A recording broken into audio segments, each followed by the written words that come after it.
أعوذ بالله من الشيطان الرجيم.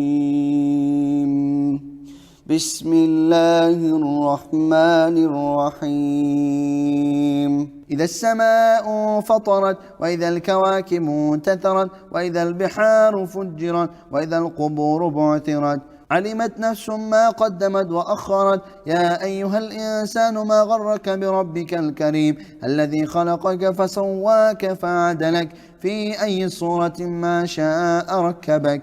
كلا بل تكذبون بالدين، وإن عليكم لحافظين كراما كاتبين يعلمون ما تفعلون. إن الأبرار لفي نعيم، وإن الفجار لفي جحيم يصلونها يوم الدين وما هم عنها بغائبين. وما أدراك ما يوم الدين، ثم ما أدراك ما يوم الدين. يوم لا تملك نفس لنفس شيئا، والأمر يومئذ لله.